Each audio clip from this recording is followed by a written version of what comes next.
Bear with us for a sec. What'd you do? I gotta get the right window up. Hey, there we go.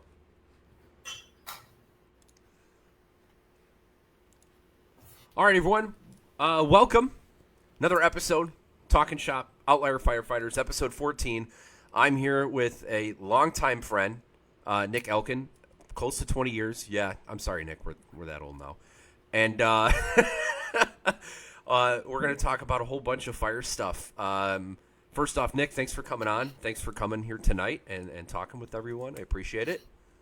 Absolutely. We're going to just kind of roll into stuff. As always, it's interactive. If you want to ask questions, throw them in here. Make them hard, make them fun, make them weird, whatever. Well, maybe not too weird, but Not too weird. not too weird. We'll get things going here. So, Nick, what was your first exposure to the fire service? Oh, my first exposure to the fire service was accidental. It was through the tech campus at College of Lake County. I had a buddy who essentially told me, hey, you should come take this class with me. Even if you hate it, it'll be really fun. So like, you get to break stuff, you get to do all this cool stuff. So even if it's something you don't want to do, it's a nice way to spend half your day in school. I was like, well, I hated school, so I thought that sounded like the greatest idea in the world. I could spend half of my day breaking stuff. I'm in. So that was my first exposure to the fire service, to which led me to an internship as one of the top 2 people in the class, which is what gave me my first start in the fire service. Cool. And for those of people that don't really know what Tech Campus is, can you kind of explain that? Yeah, it was like, so the Tech Campus has a whole bunch of trades that high school students are able to leave for the day and go learn a trade, whether it's automotive, carpentry, EMS. They had a whole bunch of stuff, and one of them was firefighting. So basically I got to leave half the day in high school, go learn. It was essentially like a mini academy, just not as stringent. So you got to go through all the basics of firefighting.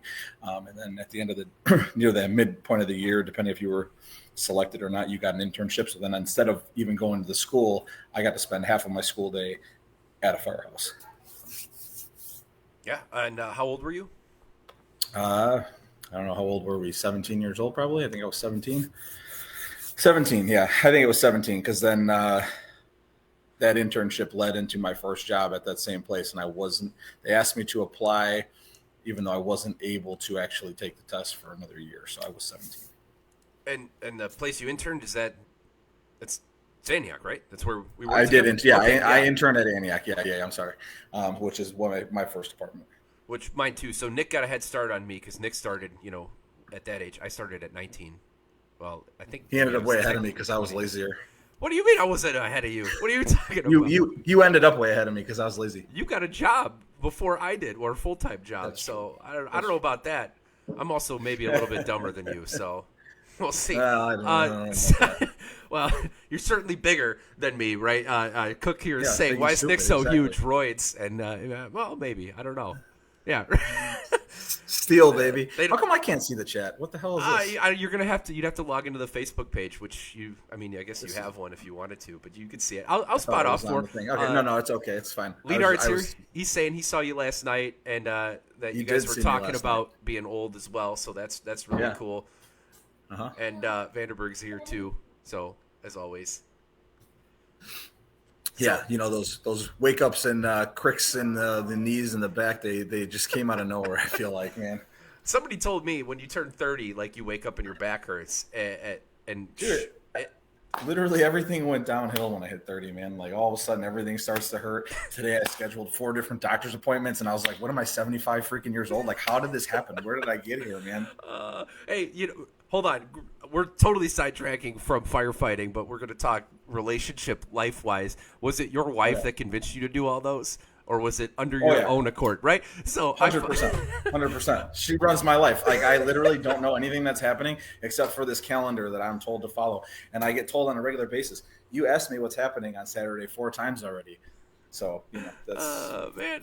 Hey, I'm right there with you. I found out, like, I have horrible blockage in my nose, and I haven't been able to breathe out of my nose in, like, 15 years or more than that. Emily, my wife, she goes, yeah, go to the doctor and finally go get it checked out. And I go and he's like, oh yeah, it's horrible. Like your left nostril is like 90% blocked. I'm like, really? And I come back home and all she does is look at me and go, Told you. huh? Yeah, I told you. What happened? I was like, you were right. Yep. Yep. That's pretty much my response all the time. Yeah. But Yep. I will say this: firemen, firefighters in general, we are great at managing and spinning 15 plates, and then when we come home, we're like, and without someone strong with you that can help keep you in check and keep you in line, man, we fall apart real quick. It's really true. It is really true. You can go, you do so much when you're on the job, no matter what it is, and then you're right. You come home and I'm like, it's like chaos. Like she literally keeps me organized all the time. Like if it weren't for, I would have lost my head years ago, to be honest with you.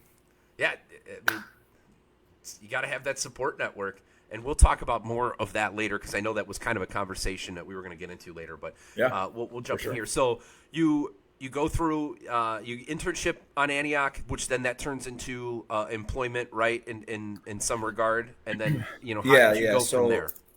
So it was actually a really funny interaction, and I can't for the life of me if Chris Leonhardt's in the chat, maybe he can tell you who it was. One of the chiefs at the time.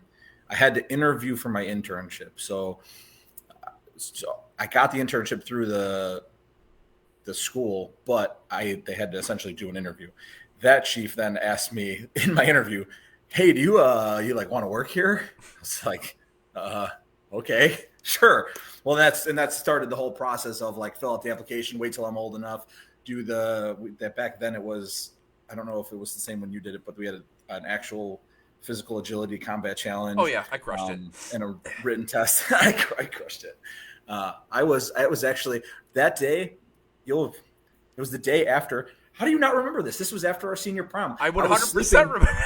On your basement couch, and you guys were all. I had to get up in the morning to go to this, and you guys were so loud. I took 2 5-hour energies. Actually, if Cook's in the chat, I remember the first thing out of his mouth was asking if any of us took any energy drinks before we started this. And I'm an 18-year-old kid, so I'm freaking out because I took 2 5-hour energies and drank a Red Bull because I was so tired from our prom the night before. So I'm like, oh man, am I going to get kicked out for taking energy drinks? Because this is the first question this guy asked me. Yeah. I do remember that. We were mean. I mean, we were teenagers. We were teenagers. Of course we were going to beat the crap out of you. You guys were screwing with me the whole time. My experience for that was way better. I showed up and I was fit as a fiddle and went right to work. Leonhardt was saying you might have talked to Vandervoordy or Voodoo, right? Yep, I believe that's what his nickname was. Right? It was Voodoo. Yep. And I never met him, but yeah. Yep. And Vanderberg, Nick will not be playing his rendition of Careless Whisper on A Halligan because that was me. And we can find that video. I'm sure. I have that video somewhere, actually. For the love of God, send me that video because I forgot about that. Nope, I've got it somewhere. All right, so we crushed you, and you got up heavily tired and beat up and caffeinated. Yep. Got on Antioch, and then what was your progression through? How long were you there? What was Antioch in terms of? I mean, I know, but tell other people staffing and how what it was. Well, back when I started, it was still one station, paid on premise. So the outliers only came in for callbacks. If I remember correctly, it was 3 or 4. I honestly can't remember the exact staffing number, but it was a day crew and a night crew. I remember feeling wholly unprepared to get on the rig when I was done with the academy. Like I felt like maybe it was just being a kid and I didn't take the initiative enough as a young kid to know what I was supposed to be doing when I got out of the academy. I thought the academy was going to teach me to run calls. And I remember those first few calls, I was like, am I supposed to get, like, what am I supposed to take here? Like, what am I supposed to do? So I felt wholly unprepared. And because the department was the way it was, you didn't really you had certain guys who would take the new kids and, teach them some stuff, but then you had the other guys who were like, another new kid, and they kind of just pushed you in a corner. So like it was a weird atmosphere back then to where it almost felt uncomfortable to ask questions. So I felt like I was behind for a little while, mostly because I felt an inability to ask certain questions, if that makes sense. But as the department grew, some of the old timers started moving on. You started gaining we started gaining more career guys coming in part-time that really cared about teaching guys. We also had guys like Vandenberg and Lena. There were other guys that did, but that you remember they weren't around all the time, and you had the salty people who were there for the part of the good old boys club who could have cared less about any of us. So it was the beginning was weird, if you will. It was just different. It was different. Yeah. But the place progressed, started growing. They started opening stations, adding more manning. And then fast forward, I don't remember what year it was, 2015, 2014, 13. when they did the Metro contract, 13. Mm-hmm. So 2013, I was one of the first people on the contract. And, I was a kid. I had in my head that Antioch was a place, it was growing. Like, this is going to be my career. Like, I'm going to work here forever. And, you kept hearing the rumors. We're going to do it. We're going to go career. We're going to go career. We're going to start contract. We're going to go. So you stay and stay and stay. And I think I stayed there until end of 2018 contract. I think 2018. I left in 2019 maybe. Oh, you were before me because I left in 18. Or maybe it was early 18 because No, I left think late you 18. left right before me. No, you left before me. I did? Oh. Right before me. We left right about the same time, but I left right after you.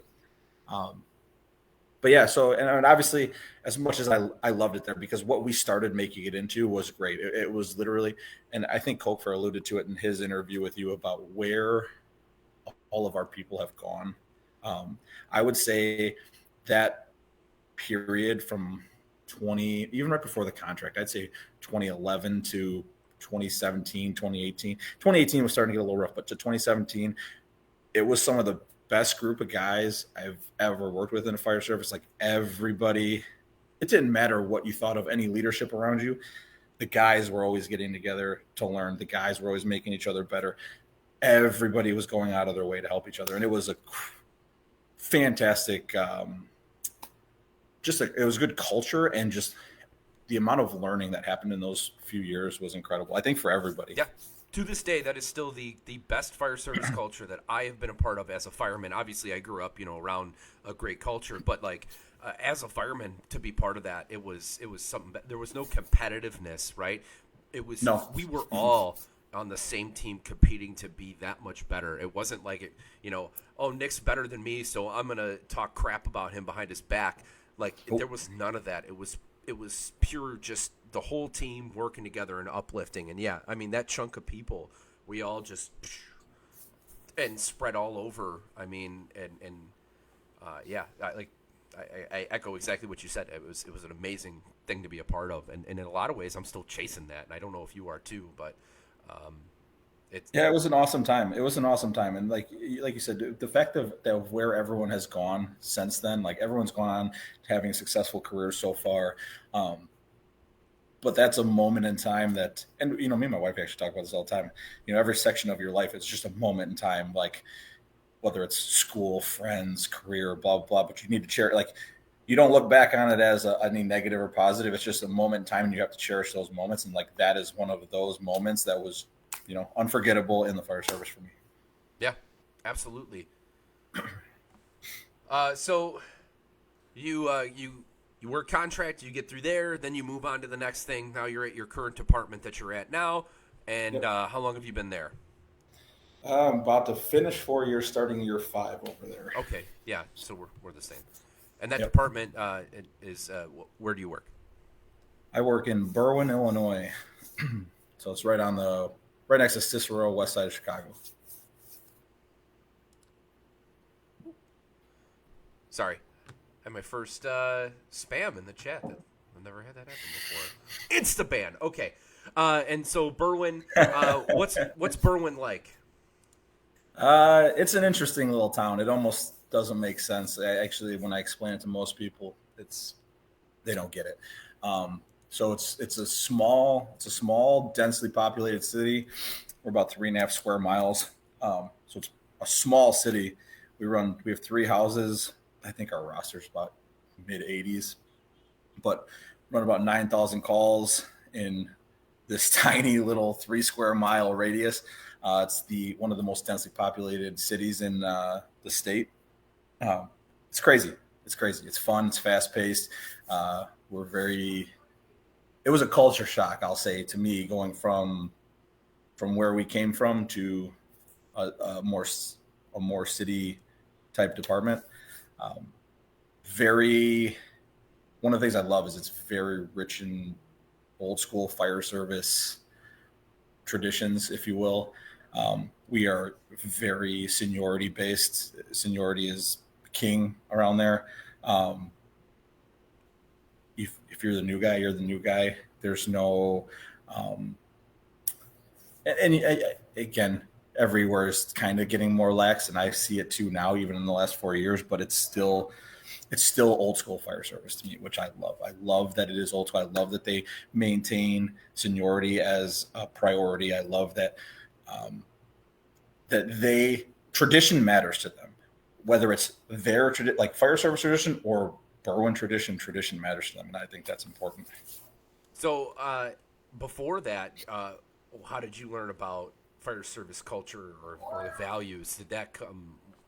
Because obviously, it sounds like you knew what those were supposed to be. So when you landed in Berwyn, you connected to it immediately. Where did you learn those values?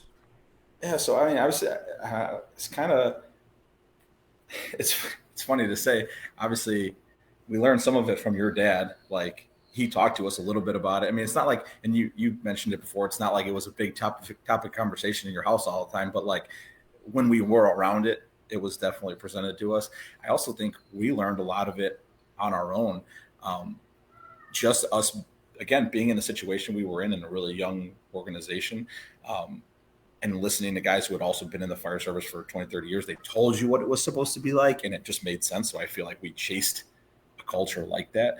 Um, and then you start reading books too. You start reading books, start going to classes, you start listening to what sounds like it should be right. Like even if you didn't know for sure, but you're like, yeah, that sounds like what leadership is supposed to be. That sounds like what culture is supposed to be. That sounds like what a firehouse is supposed to be like. So um, I don't know if there's one pinpointed moment of what I thought the values would be. I think I learned them along the way. Um, and just, you just know there's a feeling about it of what feels like it should be right. And that's just, I don't know. No, I agree with you. I think you're either in the club or you're not, and it either connects with you or it resonates or it doesn't. And Yeah. I know that that's probably a struggle for a lot of firefighters, is because they know in their core what we're supposed to be, or they were taught it, right? They were fortunate enough to receive some education on what that's supposed to be like.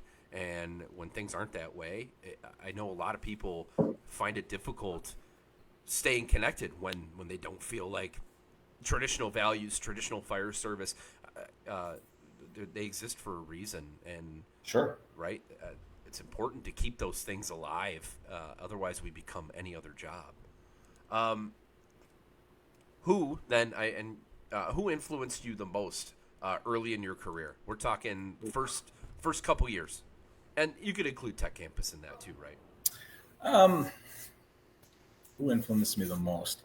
Um, well, I guess if an original influence would have been someone that your dad is actually really good friends with, and that would have been Barry Henby.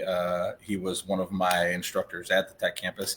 Um, I looked up to him a lot, learned, going through that class. I didn't know him outside of that, but just being in there, he was always a good resource. And then obviously come to find out later, him and your dad worked together and delivered a baby together, which was really, kind of cool, kind of came full circle. But there was a whole bunch of them along the way. But I guess one that really stands out to me is he's a he's a Prospect Heights guy, Andy Plonsky. Sure you remember Andy. He was one of my favorite people. He still is one of my favorite people in the fire service today. It didn't matter day, night, how many calls you ran, what was going on. If you had a question, if you wanted to learn something, that guy was the first guy on the floor with you. He never talked down to you. He never treated you like an asshole. If you had a question and wanted to learn, he wanted to teach you. He is far and away one of my favorite human beings in the fire service. And dude, he had a balance of just total positivity all Yep. the time, right? But then he also, it wasn't like toxic positivity where No, like nothing, if something was wrong, he would take care of the problem, right? It wasn't 100%. he wouldn't pretend that nothing was wrong. Like he would go fix things. But he would do it in this way with grace and a smile. And yeah, I'm with you, dude. Plonsky was something else all Yep. day. By far one of my favorites. Yeah. So now you're into your job. You're getting in, moving through, and you're where you're at. Things are clicking, right? And so Leanhart says, check the bulb lights. Not the bulb lights. Oh, not the Anything bulb but lights. that. We're gonna kind of get into your topics now, right? So Sure. you're upstanding and you're running where you're at and finding some success. So the first topic we got here is starting at 18. We kind of talked about this a little bit. Did the fire service help you grow into the adult you are today? How much of that influenced you as a man now, right? Because you started at Yeah. very young age. Yeah. For Yeah. sure. Yeah. It's I basically like it's almost like growing up in this. I mean, 18, you think you're an adult, and you're not. You're a kid. You're an absolute kid.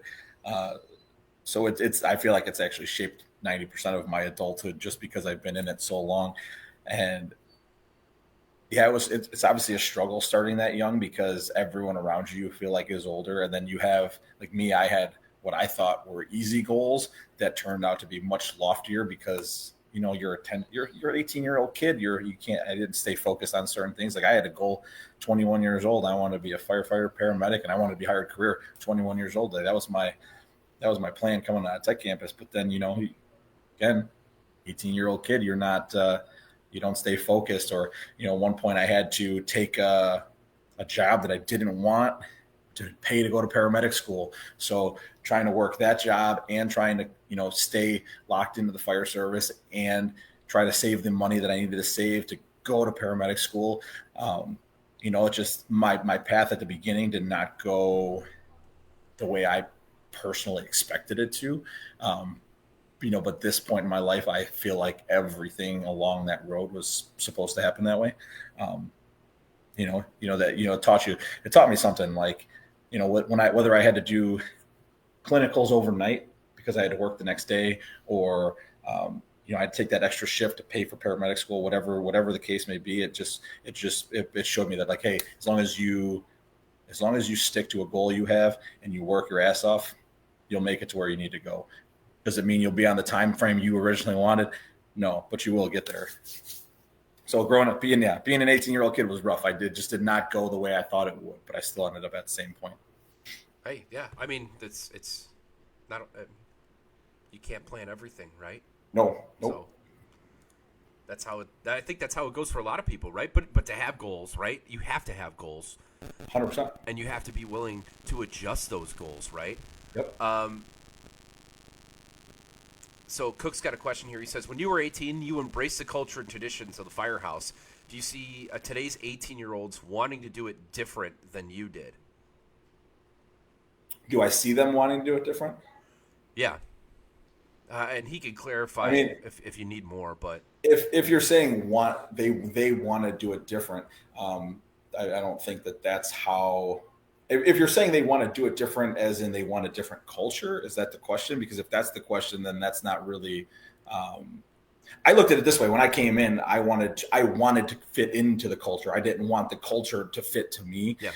I wanted to learn what the firehouse needed. What did they need? Like, what am I bringing to add to the culture? I didn't want to flip it on its head because I don't like what the culture is. If that makes sense. If that's kind of the question you're asking. Chief, if you want to just say if that answered your question or not in the chat, just let us know, or if you want to clarify further. But we can come back to it too. But yeah, totally. And I know that there's always going to be a generational question, right? There's always going to be Sure. this conversation around these young guys, or this generation can't do this, and this, and this generation's whatever. I'll say the more we deviate from what. And every place, and this is the thing, your job, my job, our old jobs, everywhere has its own. The fire service itself has its culture, but then every organization has its culture. And I'll say, from when we started, even at Antioch, like there was certain expectations that were placed on us, right? And we met those expectations, and those expectations, they set a precedent for your service there, and stuff as meaningless to some people as showing up for the 4th of July, or showing up for a pancake breakfast, or showing up for these events, showing up for the Wednesday night trainings.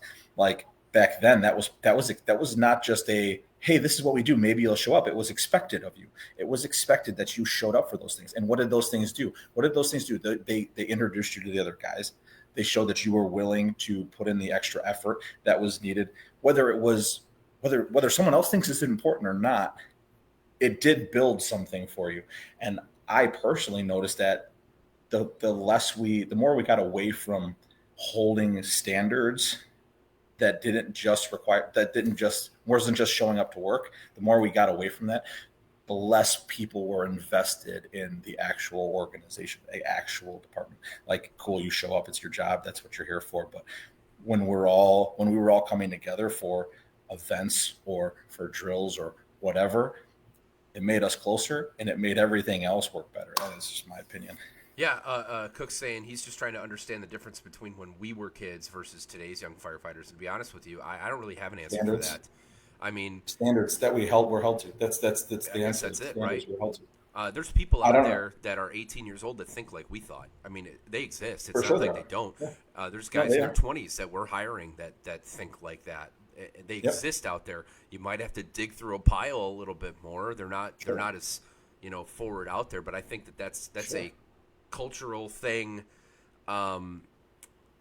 In general, we're a blue collar job, right? We're a trade, if you will, and all of those jobs are hurting for people that want to do them, right? And you're also at, I know this is something you're going to ask at the end, and this kind of ties in a little bit to it. You asked your question about the state of the fire service.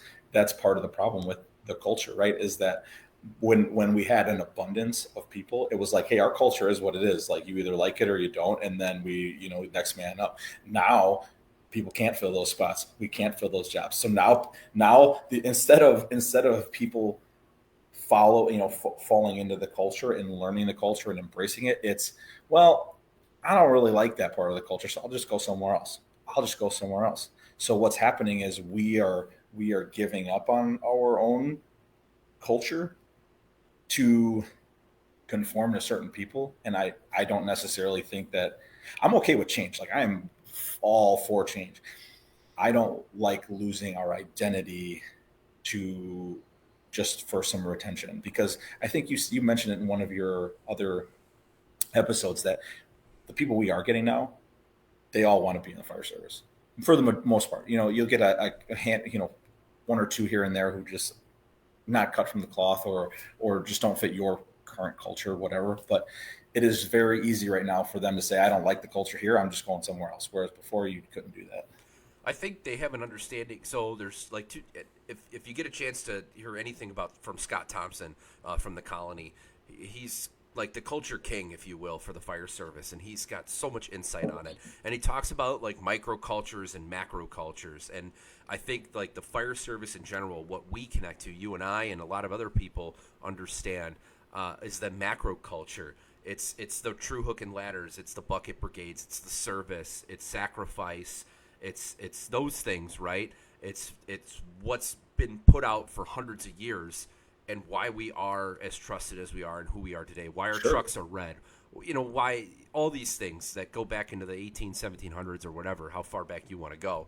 But the microcultures, right, the subcultures now of individual departments, those are okay to adjust over time as long as you're still staying true to that macro culture, in my opinion, 100%.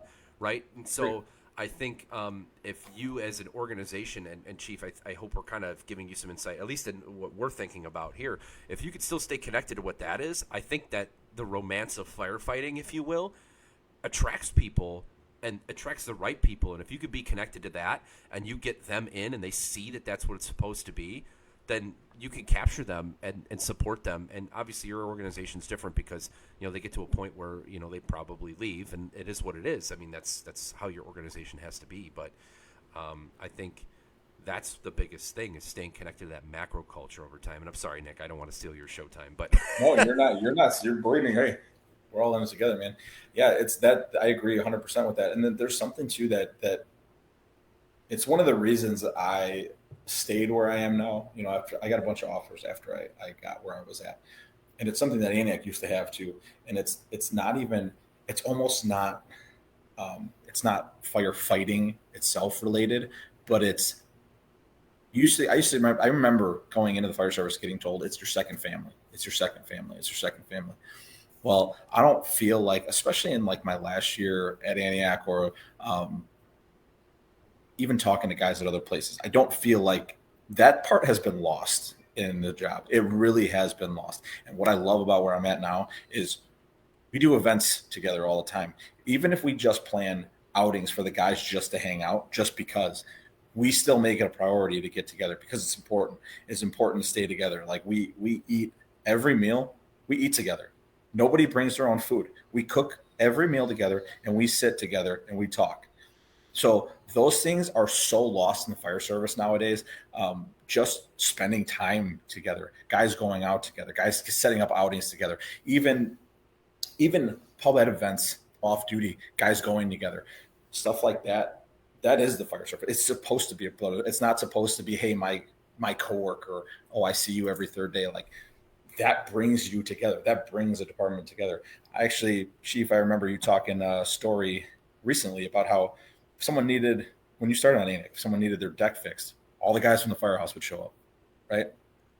Those are your family. When we started losing the family values and it just became a job, that's where we started losing culture. So it sounds like your department has that. So We do. what would you say is the contributing factor to that? Leadership. Leadership. Leadership. Yeah. It's all of our, like, we're a unique situation, and I'm lucky that we have this. But from our chief, all of our chief officers, management, they were all part of the rank and file at some point. Um, Everybody has a vested interest in seeing our place be successful, and our chiefs make it a, like, I still backwards because we called them deputies forever, because our battalions were called deputy chiefs until literally the beginning of the year. There was a contract thing because they thought, if they were deputies on scene, then nobody could outrank them. That's the place I come from. It's crazy. But yeah, they make it a priority. And they let it be known. They let it be, and we don't even talk about fire service stuff when we sit at the table. They ask about your family, how are your kids. Like, that's what we do. Like, we call it family time. That's our family time when we sit down at that table, and they make it. And even not the guys hold it accountable. We have weird traditions. Like, if we have a fire, the battalion buys the whole shift White Castle. It happens every time. And there's been time. There's times where it's 3 a.m. and he's like, do you guys want to do it next shift? And the guys will be like, absolutely not. Even if no one eats it, you're buying White Castle, and every house is getting it. Why? Because it's a tradition and it's not dying with you. That's just what we do. We're doing it. Even if nobody eats it, we're buying it. It's tradition. That's what we're doing. So it's not just them. The leadership's done it forever, but then the guys get in on it too. The guys are like, this is what we do. We don't do that. So Yeah, I mean, it sounds like all those things develop like a sense of belonging, right? for sure. Yeah.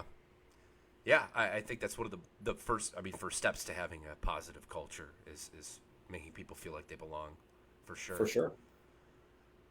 So you guys are tight, obviously, right? That's great. But you're also, you seem like you're tight with the community. So let's talk about the importance of getting involved with the community. This is one of my favorite topics. Yeah, I mean, everyone that's in the chat, that's in the fire service, I know you all, me included, all of us. We don't like block parties. We don't like the public roaming around the firehouse when it's off time, whatever. But I didn't realize how important it was. I obviously come from my department's very political. We're very involved. We're very involved in local politics. We're very involved in just the people in general. And we don't, let's just put it this way. We don't have the fights that a lot of places have because we're involved with our community. We love our community and they love us. They see us out. We talk to them. We tell them what's going on. Like, there's never a real question about what the fire department is doing because they know we're very involved on social media.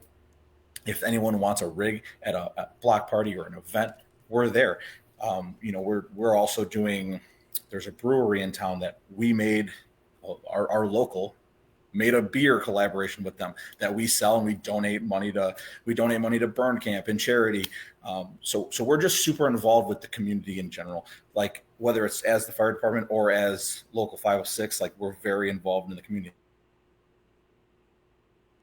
So the people see us, they see us out of uniform, and because of that, because they know what is going on, and we're plugged in with them, and they're plugged in with us. We just don't have the fights that it seems other departments have. Other departments want to hide, and if we're not seen and heard, everyone will leave us alone. But that's not true. Preach on that. Yeah. So you mentioned local politics, and I know, I mean, you're a union shop, so you guys have, a local that can, have some bargaining, Yep. I can't think of powers, probably hard, sounds like too strong a word, but yeah, I mean, that's what it is, right? Yeah. So a lot of locals do not get involved with local politics, right? Nope. And Mistake. I would love to hear your perspective on that, because you guys are kind of, I wouldn't say you're kind of an anomaly. I think that's fair to say. Yeah. Yep. Downstate they call us the big little local because we, and well, I should get my union president on with you. He's a riot. You'd have a real good time with him on here. But they said at the last one, we donate more in PAC money as our little local than 4 different states combined. So like we have 100% compliance on donations to PAC. And if you don't think local politics, like I don't care, Republican, Democrat, any of that crap, local politics, you vote for your paycheck. Like that's what we do. We vote for our benefits. We vote for people who are going to take care of the fire department.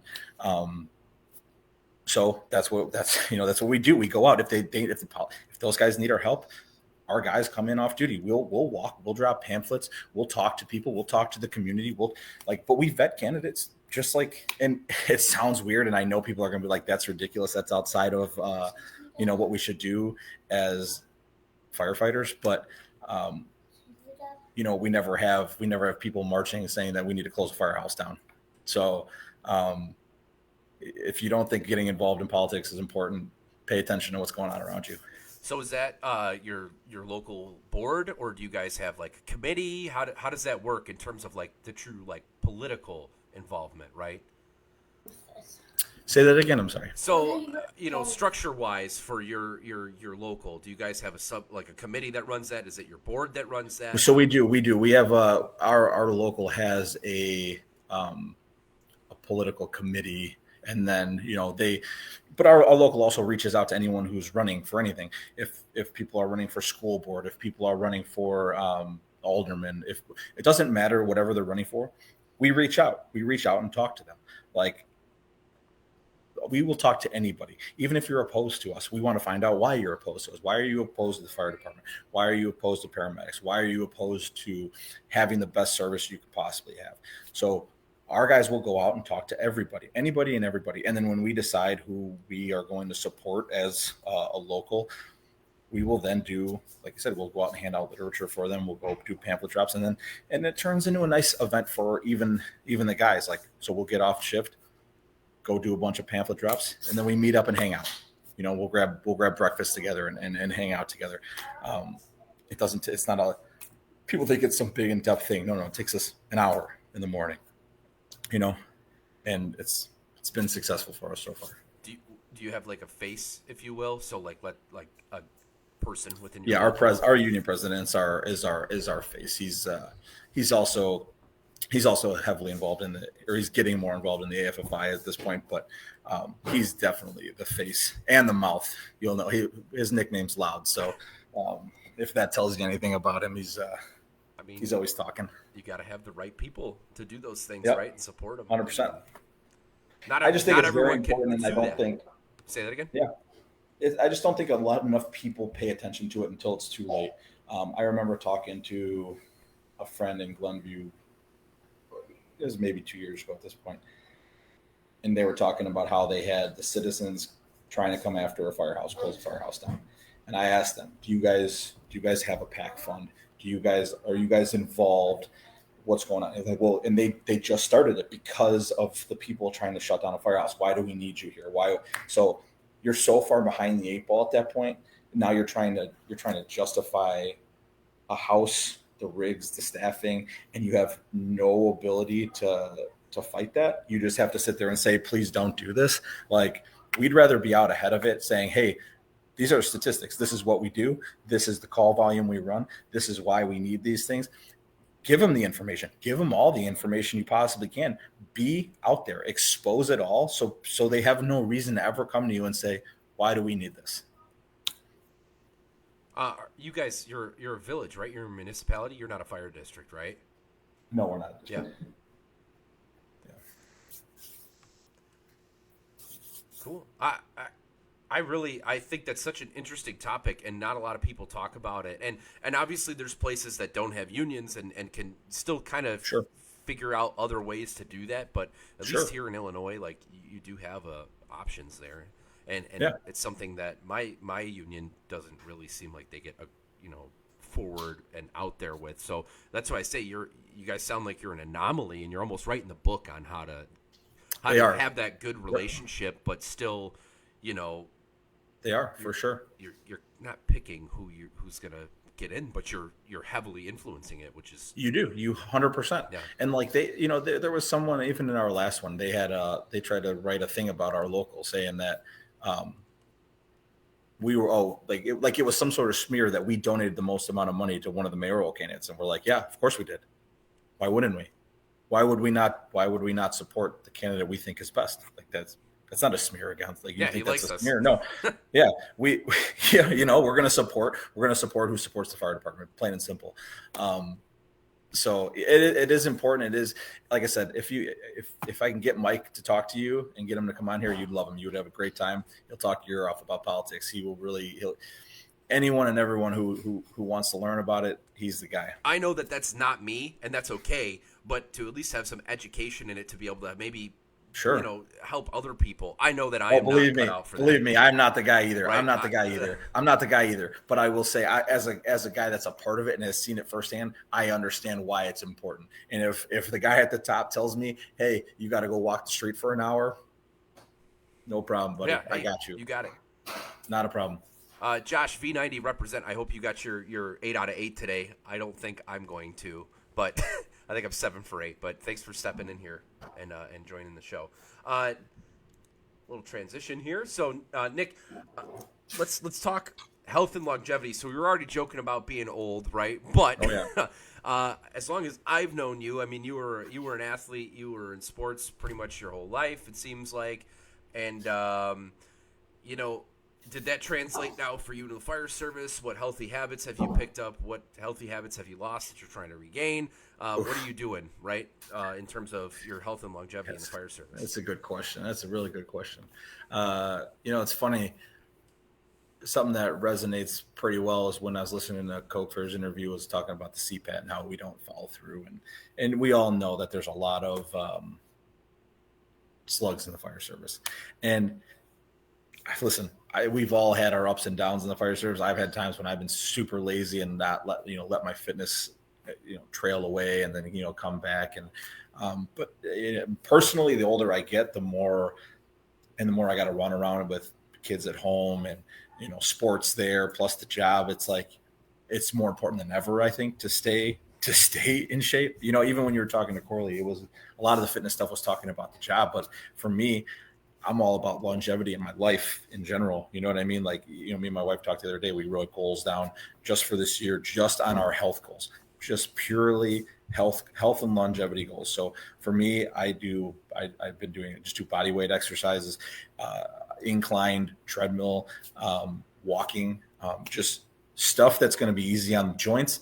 I want to have a long, happy career. I want to live a long, happy life. I don't need, lifting heavy weights is not something that's necessary to me, but I care about being a healthy and living a long life. And people in the fire service vastly take their health for granted. And you know that as well as I do. There's the lack of a fitness program, lack of people giving a shit about their health is so problematic. The fact that heart attacks are our number one cause of death is a problem. Well, yeah, it's a totally preventable problem. and 100%. and not everyone is going to be able to keep pace of a CrossFit athlete, and not No, everyone's going to be able. I mean, yeah, there and you should don't be a have to. standard, right? You should be. We are. I know the phrase is tactical athlete. We are those, whether you believe it or not. That's what our job is. It's a highly physical Sure. job, right? And the conditions you're under are unlike anything else that you could experience, right?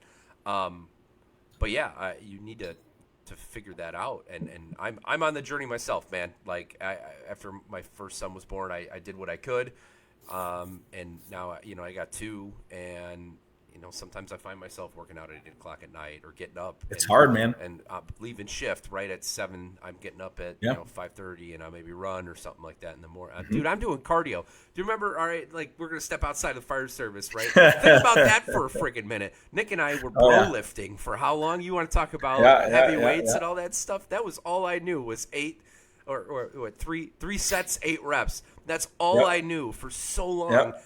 And Yep. I started running this year, and I would have never started doing that if I didn't really realize like I need to be more well-rounded. So Yeah. it's cool to hear that you're kind of on that same journey, right? You stepped out of what For sure. your traditional weightlifting and mixing things up and finding another way. I mean, that's really cool.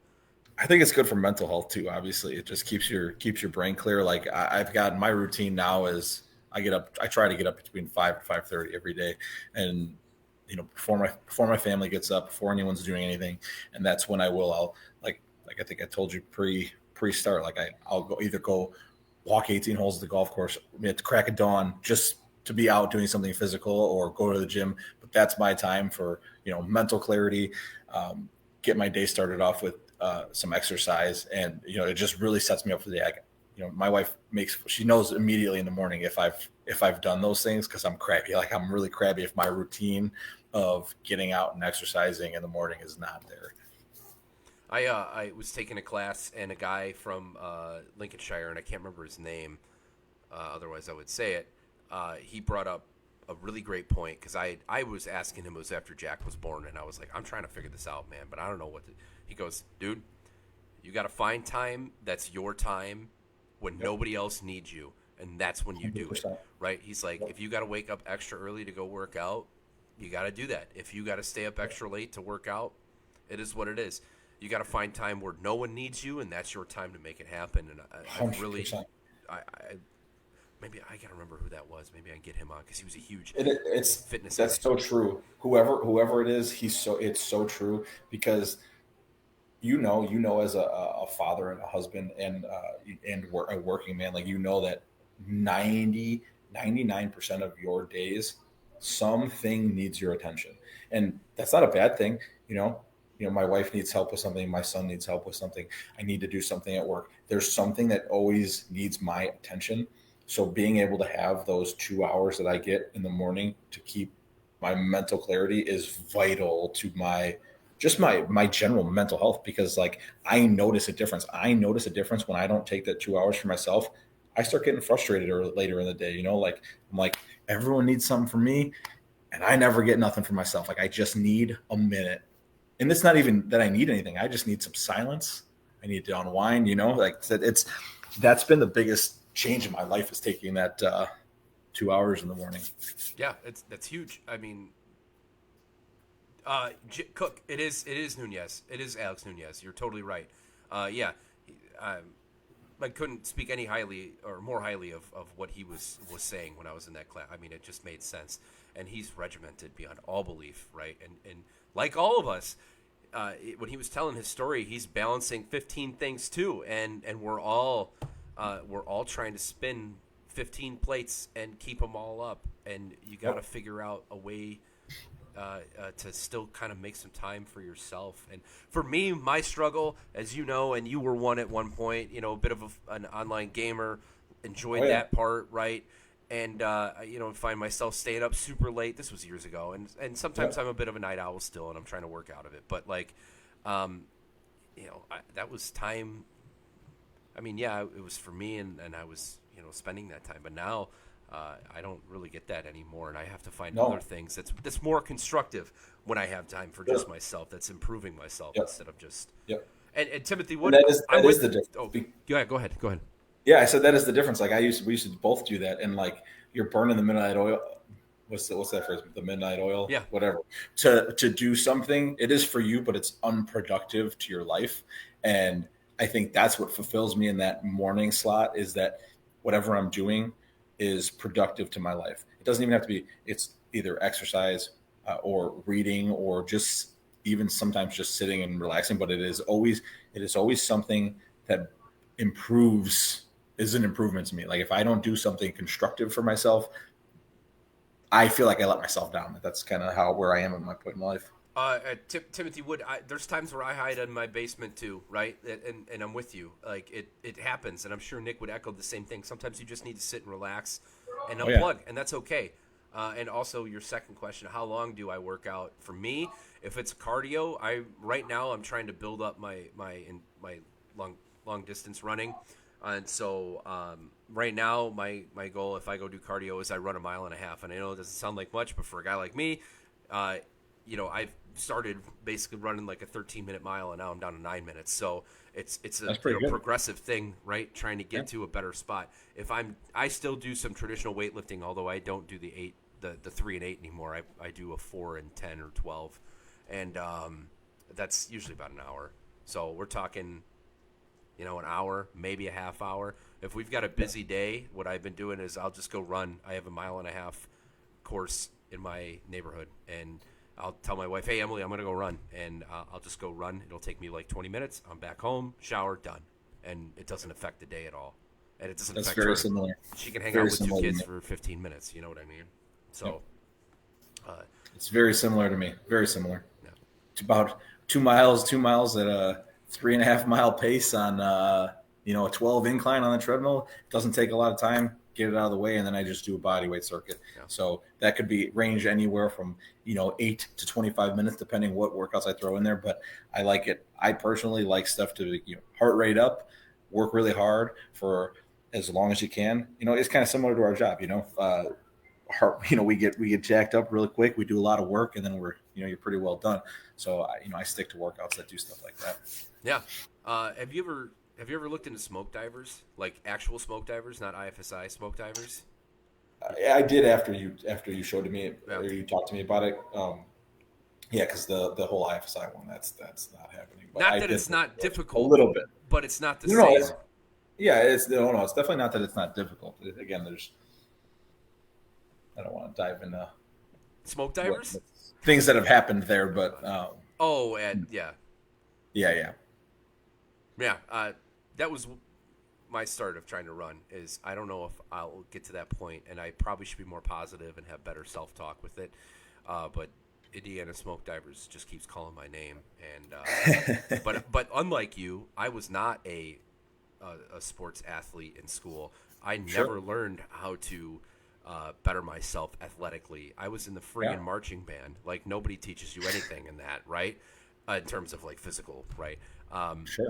The last team sport I played was I played hockey as an adult here, but before that I was 13 probably playing house league baseball. That was it. Like, and they don't teach you anything about physicality at that. I mean, you were at least in high school football, Yeah.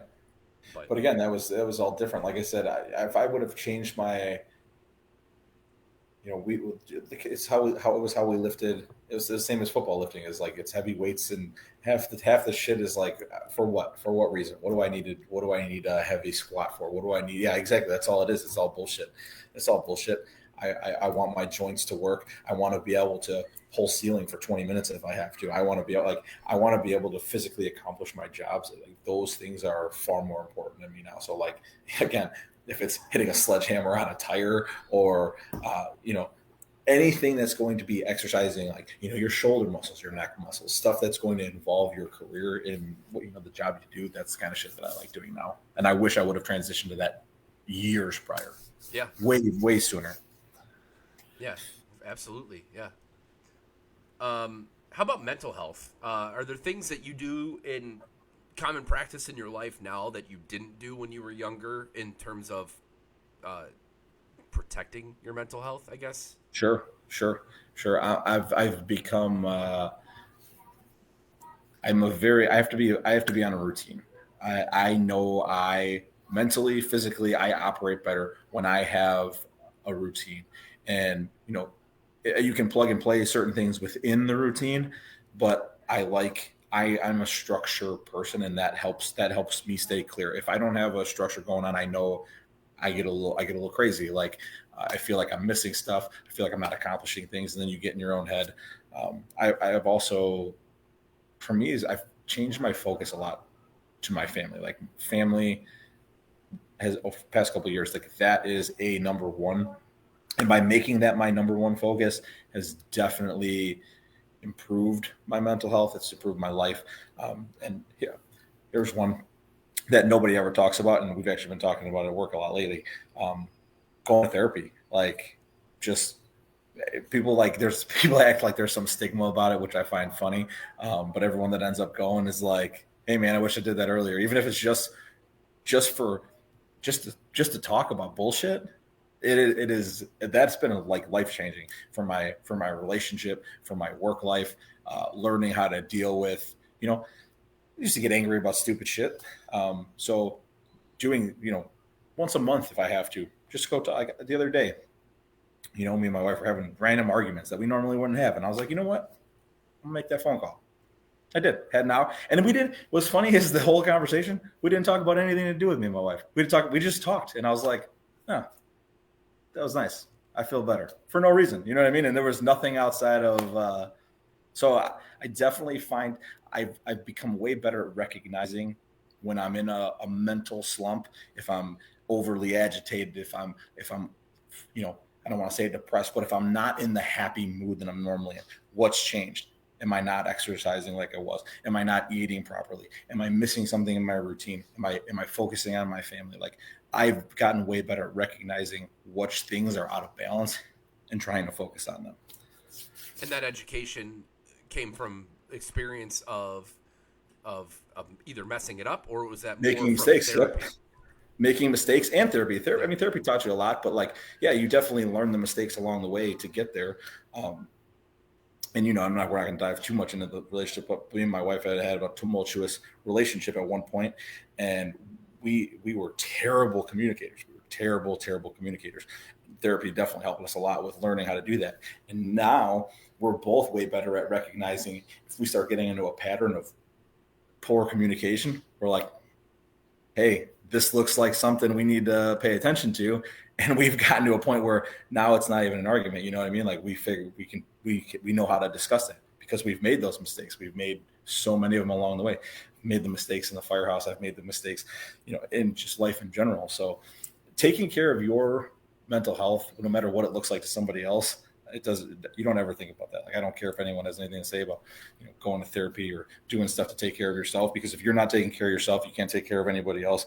If I can't take care of me, I can't take care of my family. If I can't take care of me, I can't do my job properly. So I Yeah. think it's very important, and it's not talked about enough. It is not talked about enough. No, I really think it's really growing, and conversations like what we just had, that's very candid, right? Those conversations used to never happen, where people would Never. share vulnerability, and and Yep. and yes, we're all supposed to be these tough macho firefighters, and we're supposed to have, all the machismo in the world, but at the end of the day, Yep.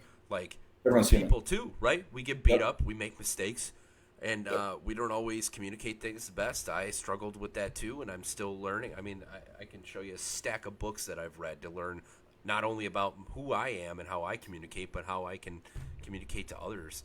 And For sure. we're all trying to figure that out one Yeah. way or another. So, um, you had mentioned your structure. You're a structure guy, right?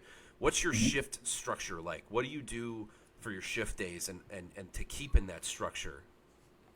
So similar to you, I like to get to work early. I We start shift at 8. I'm usually there about 7 o'clock. What's nice about where we're at is we don't, I don't know if it's how it is by you, but we don't have some crazy rule where the guy's stuck there till 8 o'clock. If I'm there, like, if I'm there, the other guy can go home and I start. So I'm usually in by 7. I'm usually walking the door ready to go. Um, and we still have, again, we're seniority based. So it doesn't matter if I'm the 5-year guy and I'm the junior guy. There's stuff that you got to do as the junior guy. It doesn't matter whether, same guy stuff probationary people would do. So we have, you're doing you're taking care of your rig checks. Obviously, you take care of you make sure the battalion's car is ready. Um, your typical Yeah. morning stuff, right? Once your typical norm, your rig checks are done, your air packs are checked, the battalion car is taken care of, the reserve ambulance.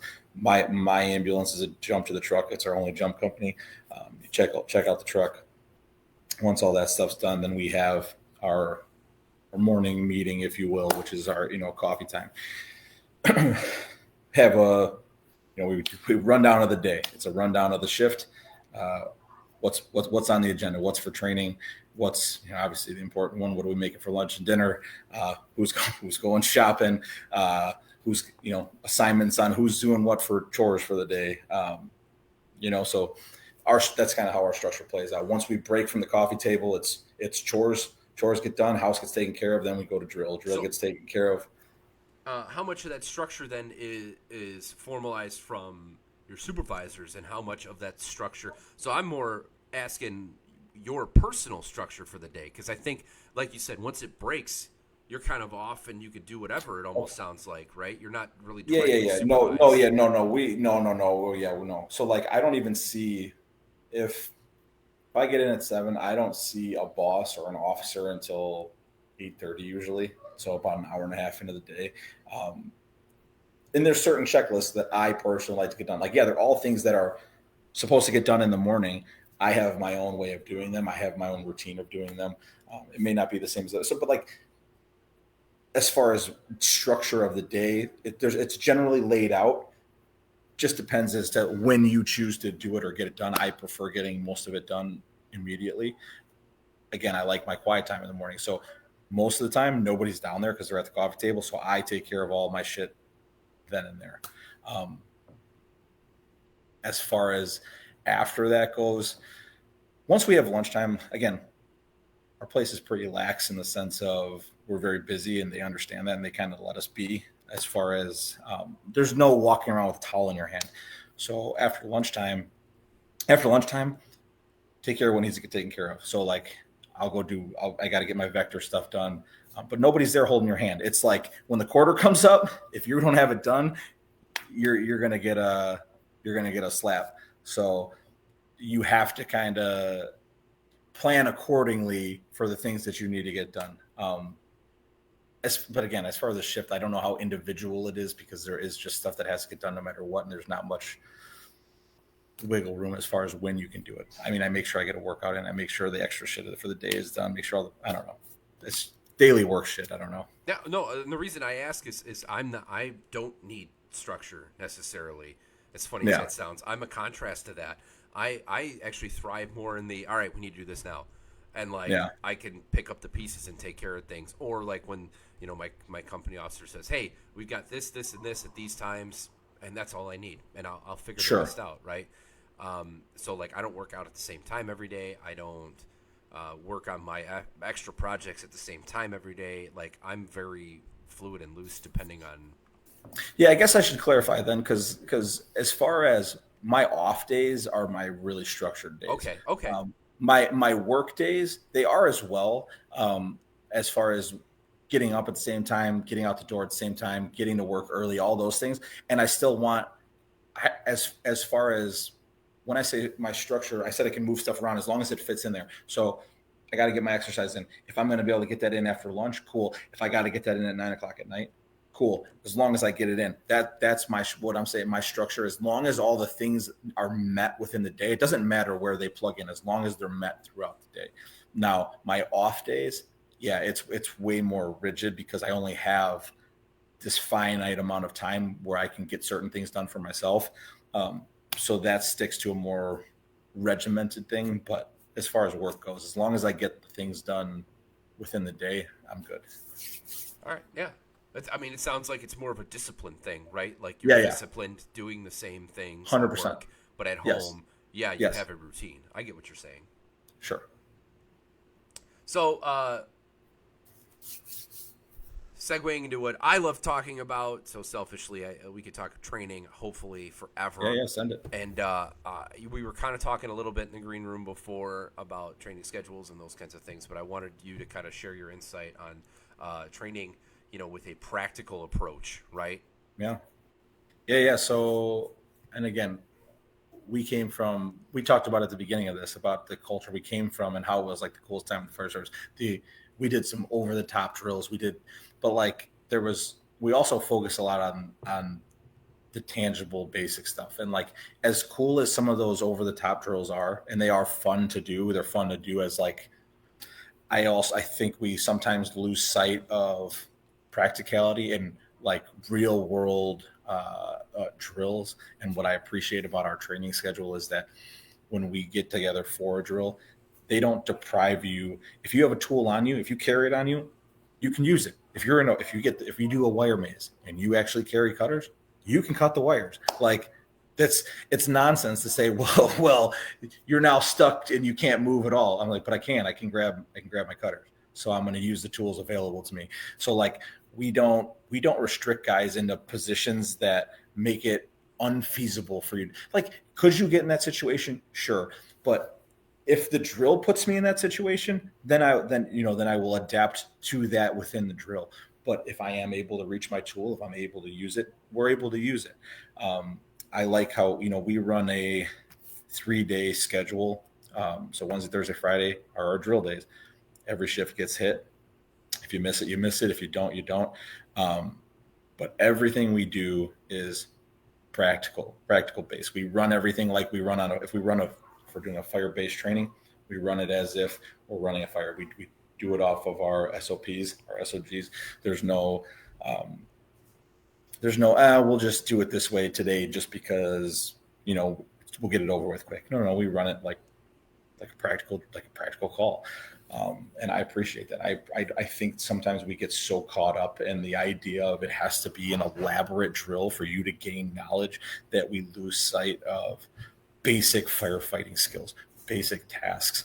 Like you said, I think you were talking to your other guy, like throwing a ladder, climbing a ladder with tools. How do you go to the roof do you go to the roof with a hand tool and a saw? How do you do that? So basic, tangible operations. Yeah. Yeah. So like I said, I think I was telling you in the green room, we did a division drill the other day that I thought was one of the best drills I've ever been to. It was simple. It was practical. It was moved through in a way that I was like, that was by far the best because everything about it was tangible. There was no, oh yeah, you cut a hole in the roof, but now the whole thing collapsed. Like, no, we cut the hole, we got off the roof. Like, let's run the drill like we would do it. If something happens and you want to run a mayday off of that, sure, do that. But let's not make it crazy just for the sake of saying it's crazy. Let's do the job the way we're supposed to, and let's learn it the way we're supposed to, and teach it in a way that, hey, I'm going to get up on that roof, I'm going to cut my hole, and I'm going to get off. Right? We get way too in the weeds sometimes with drills, and it pushes people away. That's where you start losing people in training. Yeah, dude. Not every drill needs to be a bus full of pregnant nuns driving through a nitroglycerin plant while a blimp crashes into it. Like 100%. I think I said it in my last episode, and I will say this forever. If you write lessons, if you write drills, company drills, or even just shift drills, right?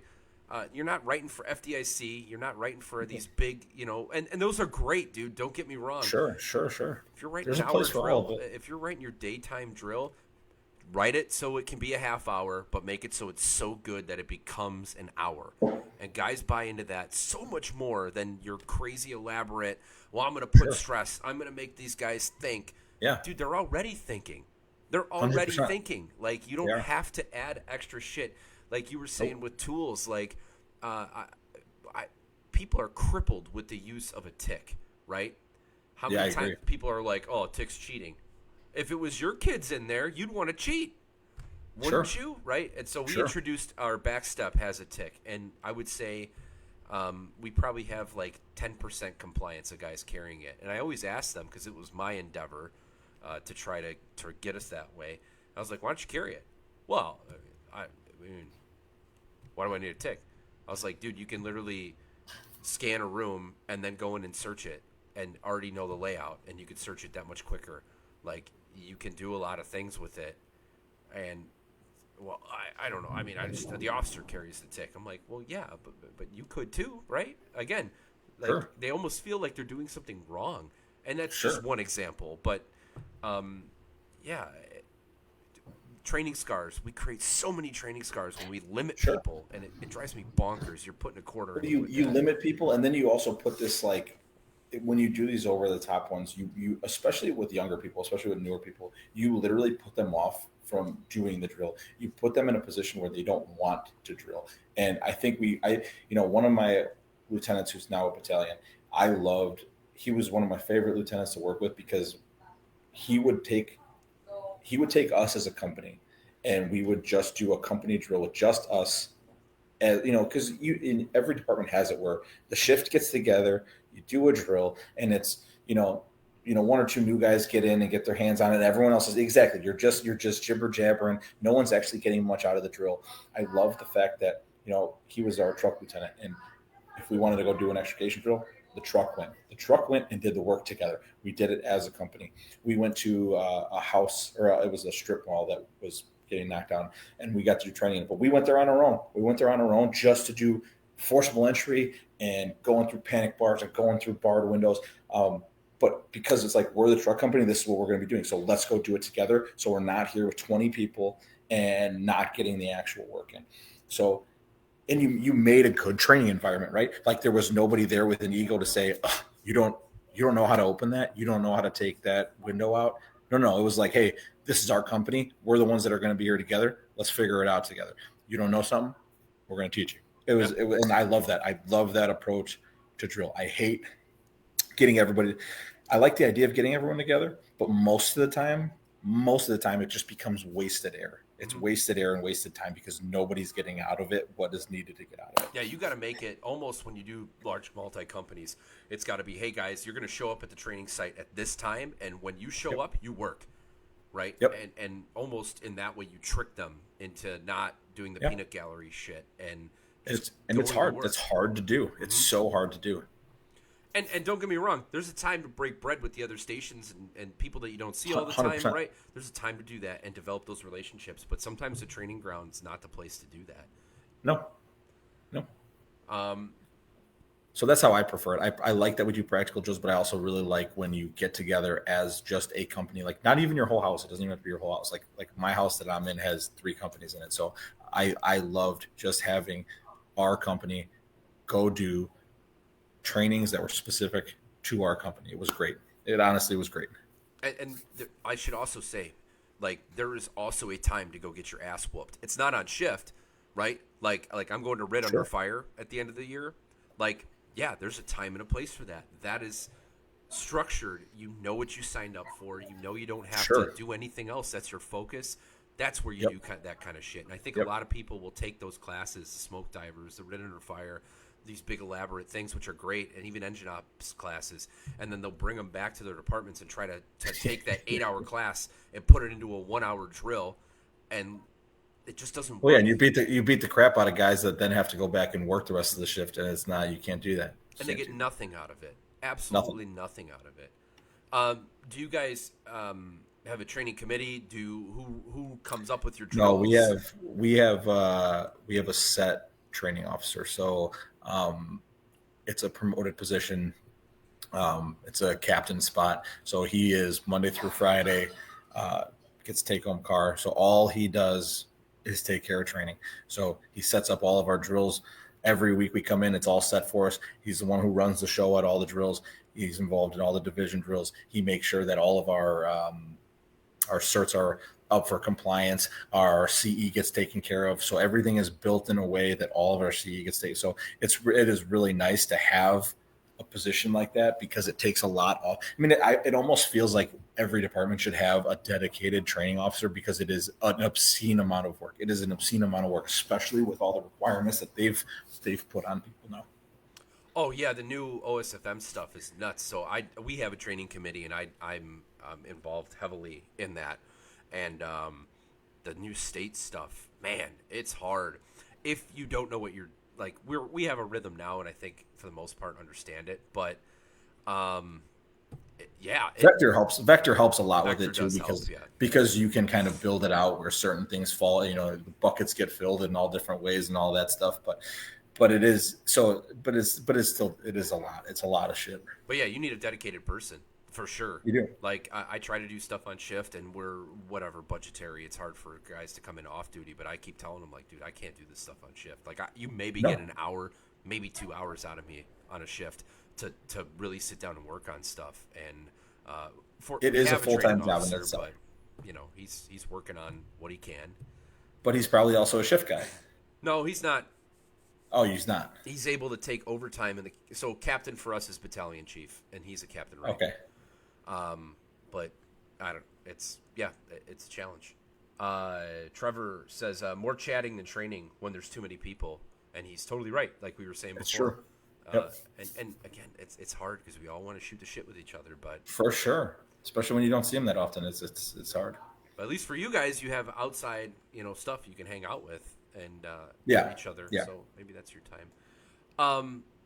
So the guys, the firefighters, you guys don't really have any. Do you have any influence on what you can train on, or is it's all pretty much just what is structuring? And I don't mean that as a bad thing. No. So we have our actual structure because everything's scheduled out. All like I can look at the calendar for the next month, and all of our trainings, our drills are set up. But that doesn't mean that we can't take it upon ourselves to run our own drill or have our own drill. We just had. I will say, I'm very lucky where I'm at because most of the guys we have there are very good. So I don't want to say complacency is and you don't need to do certain things, but when we address things that are necessary, like if say I were to screw something up on any sort of call, whatever, or even in a drill, then we make it a point to say, hey, obviously we have a deficiency here. They don't ever single out one guy. They wouldn't say like, hey, you didn't know how to use this tool or didn't know how to operate this thing, but they will bring everyone together and say, hey, we're all going to go over this as a shift and we're going to become more compliant. And that'll be outside of our regular training. But our guys are pretty good at even senior guys are pretty good of like, hey, if someone's deficient in something, we're going to run our own drill. Somebody needs work on something, we're going to run our own drill. So we're really good about doing those things when they're necessary. If guys want to run an extra drill, we do the extra drill. But we're also not the guys that are going to go, hey, let's just do a night training just to do a night training. We're not going to do that. That stuff doesn't happen. But if there's deficiencies, we take care of them. It's never ignored. It's taken care of. So your structured training, what in terms of hours, how many hours a day in terms of what the training officer puts out are you training? It just depends on what the actual drill is for the day, and it also depends because sometimes you'll have it's different. Sometimes you'll have some sort of vector thing you need to do on top of a hands-on drill. So it could be a 2 hour for the day. It could be a 1 hour for the day. If you got to get drive time in because we have X amount of drive hours we need to get per quarter, it could be a 3 hour day depending on how it falls for the day. But yeah. I'd say anywhere from 1 to 3 hours. Okay. What's the vector stuff that you do on the computer? It's awful. I mean, you know that. Well, and most of our vector stuff is the compliance stuff. Most of our vector stuff is state regulation compliance stuff. Outside of that, we try to get a majority of our drill stuff as hands-on practical training. Like, our last drill was stretching hand lines and relay pumping and flowing from the tower. So that's the kind of stuff we try to do with most of our drills. The vectors, they're really good about not making us sit on a computer just to sit on a computer. So honestly, man, I'm fortunate enough where I had some influence early when we switched over to vector. And one of the things that I've really pushed and tried, and I think we've come to a consensus on in terms of that committee, is like we're building the content. So even if it's lockout, tag out, and vector has something, we're going to build it so it's ours. And it's a little bit more work, but we're the ones that are putting the content out. That way, it's from home. And Sure. We were doing a pretty good job with that, and I think for the most part we're still there. We'll see when we get into our compliance training, because like I was telling you before, we do ours when it's cold and shitty out, so we don't do it over the course of the year. But it's right. I've been on both ends of the spectrum. It's tough in terms of the vector compliance training, but then you got to keep guys engaged. But then there are some things that are better presented in a video or a PowerPoint type thing. Sure, sure, So sure, sure. it's balance, but It is. You do got to balance it out. Like it's never going to be perfect. No one's ever going to sit down and say this is the perfect training program. Nothing else is better. Like you're always going to have people that like one part of it or another part of it or whatever. Like you just got to find out what works for you and your organization. Really. yeah. Well, Bobby Halton said it best. He goes, "The guys bitch when there's too much training. The guys bitch when there's not enough training. The guys bitch when it's too 100%. hard. The guys bitch when it's too easy. The guys bitch when it's too cold out. The guys bitch when it's too warm out. Like, Yeah. So what's the comment? Yeah, they're going to bitch no matter what. So really, it doesn't fucking matter. yeah, you got to stick to your guns if you're able to make influence or decisions Sure. in training. You got to stick to your guns." Quick pause. I just want to throw it out because I see you guys are saying the chat room's quiet tonight, and I don't know if that's good or bad. Maybe it's good because you're all listening. But again, if you got questions, throw them our way because I love peeling off on tangents and hearing what you guys have to say. So please start thinking of some stuff. I know you guys are creative, so I'm sure you can challenge us with something. So I did have one other thing that I was going to bring up earlier when you talked about mental health, and I Yeah. forgot to mention it. And I don't know how it is at your place, but I'll tell you the biggest change for me. And it was funny listening to Corley too, talking about how families first. There's no work life balance. What saved my career, I think, from burnout and dislike was when I left where I was, the separation that I got. As far as when I'm at work now, I'm at work. When I'm at home, I'm at home. Like I don't get emails, I don't get text messages. The only time my phone rings from my fire department is for an overtime phone call, and that is it. I don't. There is no email. There's now we have requirements like I have to check my email twice a day when I'm at the firehouse. But I am so detached when I'm away, and it's been the for my family's sake, for my sake of like being able to like I can choose to think about it. I can choose to dive into it. I'm not forced to be plugged into work all the time. And it's been like I don't like I said, when we worked at Antioch, you remember no, it's not a fault. It's the way the organization is, but it was constant emails, constant phone calls, constant texts. Like you never left. You never left. Even when you were home, I was never present at home. Like the amount of times that my wife would yell at me because I was constantly on a phone call or constantly, and it's like, you're never home as it is. And that's where your focus still is. Being able to separate has been the biggest plus to my personal life and my work life ever. Yeah, here. I'm with you. And it could be a challenge, and I empathize because I'm in that boat with many times, and I'm learning how to do a better job of shutting it down when I come home. And yeah, obviously I do this, which is still fire service related, but it's not. Sure, but this it's not isn't work related. This isn't work. No, it's not. Right? But like I said, we were launching new training program, all those other things, and I put myself out there and I said, hey, if you need help, call me, Sure. whatever, and doing a lot of work at home, and now I'm not right. I'm not anymore. Like I'm starting to draw a line in the sand with those things because It's I good. realize, right? It is so helpful. It is so helpful to have that delineation between your home life and your work life. It really is. And again, it's a struggle if you're It's hard. into No, it, it's right? hard. If you're passionate, right? And most people listening are. I would imagine everyone listening to this is. It's really hard to unplug because you want. It was a to weird and influence things. uncomfortable change. It's a weird and uncomfortable change. It Yep. really is. But then once I started to realize, like, hey, man, I don't need to think about my job 24/7. I can actually take the time and focus. Like I started realizing things that I was not paying attention to. Like that was something that really clicked to me. It's like, man, I didn't realize all this stuff was going on because I was so focused over here, even when I wasn't there. So it was, like I said, it was a life changing thing for me, realizing like, when I go back, it's still there. It's still there, and I can still work on the same projects I'm working on. I I can can't still remember. do them. I can't remember. I think it was T.J. Ruth actually that said, "Hey, there's always next shift."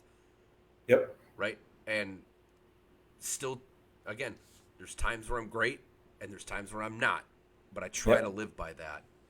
And but like everything, it's a constant, adjustment to what's going on. You're always going to have up and down with everything in your life. So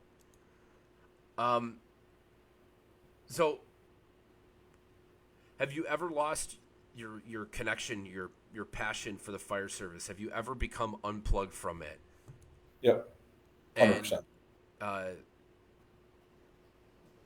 where what were the circumstances surrounding that? What and I'll however say much you want to say, but I never fully unplugged from it, but I definitely got to a point where I was fed up with it, if that makes sense.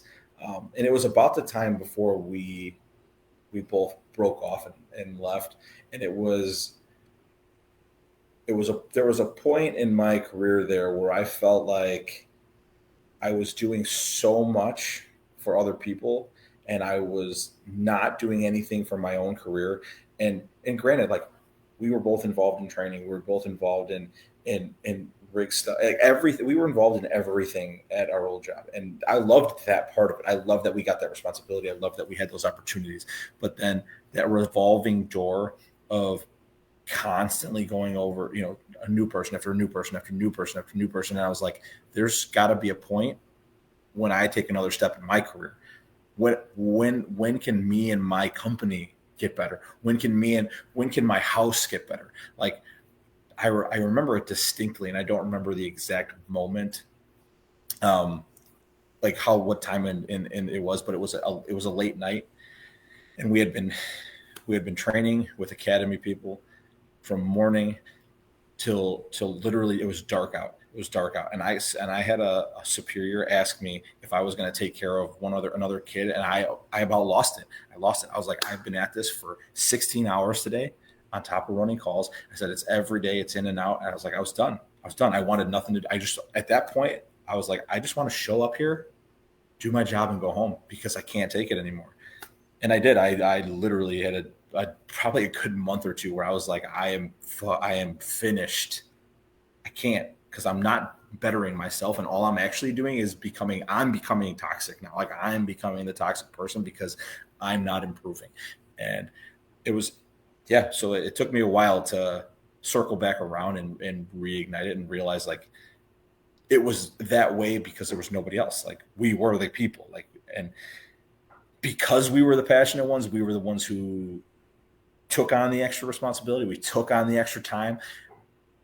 But when you do so much and you feel like it wasn't, you just keep getting asked for more, and there's never hey, thanks guys, thanks for doing all the shit you guys do, thanks for taking on all the extra tasks, thanks for putting in all the extra work, like acknowledgement of the effort and the extra work. Like not having any of that was the thing that pushed me over the edge to wanna, cool, I'm gonna stay at arm's length for a while. Like I can't, and then it comes back full circle, and then you do get that. Hey, we do recognize that that was happening, but and you kind of start coming back to it. But yeah, I hit a breaking point at one point.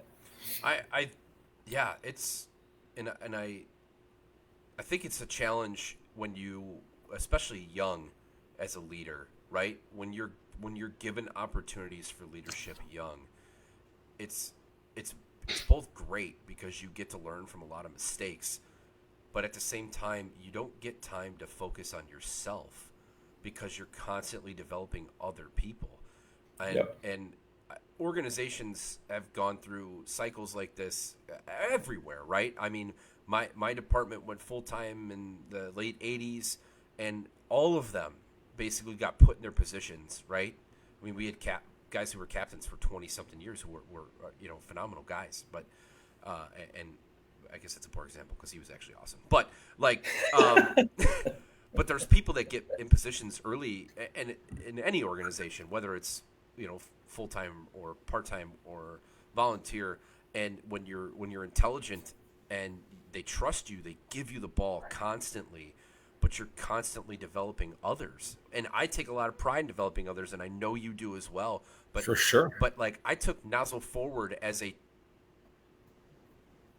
10-year fireman. Like I should have taken that as a 2-year fireman. Yeah. But you don't, Yeah. you're not always. I mean, as a 2-year fireman, I was running an Explorer program. Yep. Like, And I don't And regret you do, any of like, that, but no, exactly, because you appreciate like, first of all, it's an honor, and it's really is a privilege to be able to be given those responsibilities as a younger and newer person, because it forces you to develop quicker yourself. It forces you to look at things from a different perspective and learn.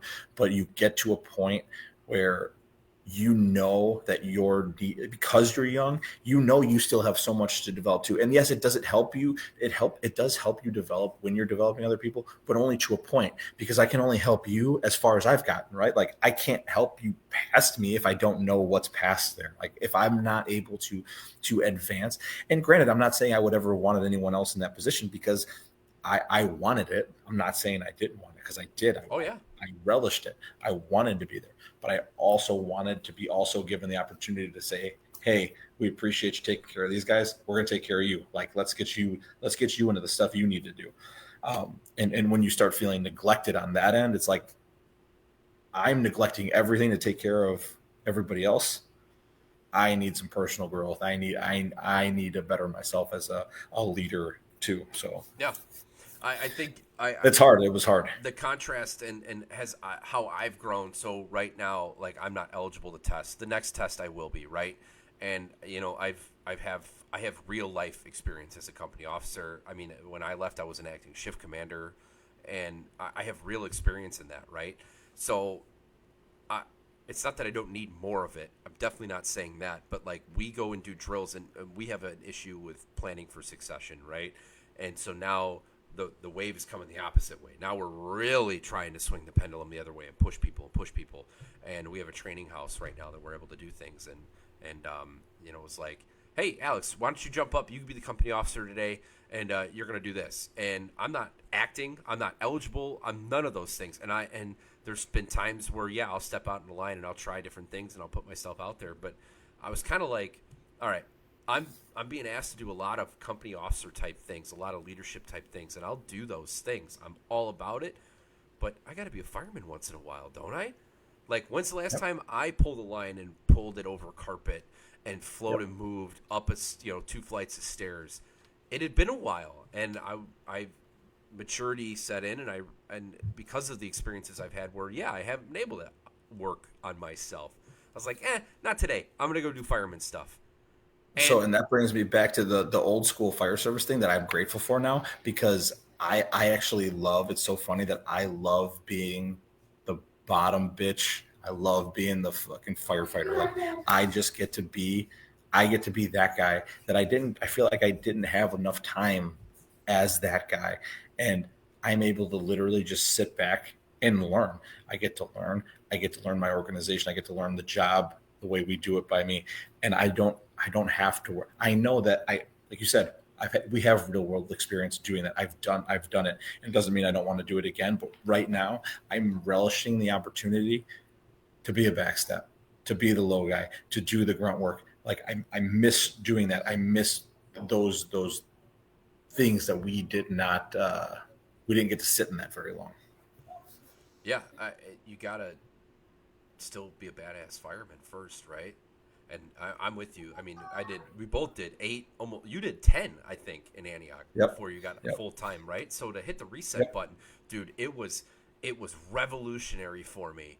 It was the best thing that could have happened to me, to totally too. just hit the reset button, Yep. reconnect with being a backstep fireman, reconnect with all those things. And I realized what I had lost. I realized what I needed to gain again to be able to teach other people that I lost. And I couldn't speak. And I was at first I was nervous about going back to that, just being Yeah. but it was the best thing that could have happened to me. I feel so much more plugged into the job because of it.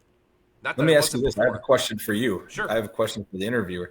Did being in those leadership roles help you as a probationary person, Uh, or did it so make it more difficult for you? So I will say this: I was very fortunate in my probationary period. I clicked with the guys I was with. It was perfect in the way that they gave me what I needed. They understood what I came from, but we didn't talk about it, and I didn't need to talk about it. And I was there to work, and I made that conscious effort. Both of them knew that I came from being a company officer. both of them knew that I had some experience in that shift commander type role, which I didn't have a ton of, but I still did it. And both of them knew that that wasn't important to me anymore, and that I wanted to reconnect with being a fireman. And I couldn't have asked for a better lieutenant and mentor, because I was assigned. So a mentor. I guess how I mean it is, if by knowing you, like, I looked at it this way when I went into probation. I was like, I had expectations as a leader. I had certain expectations, and I relayed those to people. So I knew what I expected from anyone under me. So I actually went into probation thinking it was going to be the hardest thing in the world. I put like the most stringent expectations on myself. So like there was nothing that I could have walked into that would have been harder than what I thought it was going to be, because like of my own personal expectations. And so to the point where, like, like I said, we are an old school place. Like it can get pretty, some people think are rough. And to the point where I'd have guys being like, man, your shit is pretty rough. And I'm like, I didn't, because again, I had expectations of people before, so it was easy to put hard expectations on myself. Like if I expected that of other people, I can easily expect it of myself. I get what you're saying now. I did the same thing. Because and it's the same thing when I was going to get hired up north, where I remember you talked to me and was like, "Hey, you got to get thicker skin before you come work here," and it's the same thing. Like I was self-aware walking in that, okay, I needed to be better at that. Same thing with going to Lake Zurich. I was self-aware, and I had expectations of what I wanted, right? My company officer and my mentor, my trainer to be. They met them, and we really didn't have to have that conversation. I couldn't have asked for a better, to the point where I had seniority and I could have picked to work at a substation instead of Station 1, and I chose to work at Station 1 with my lieutenant in his last year before he retired. Like, that was important to me.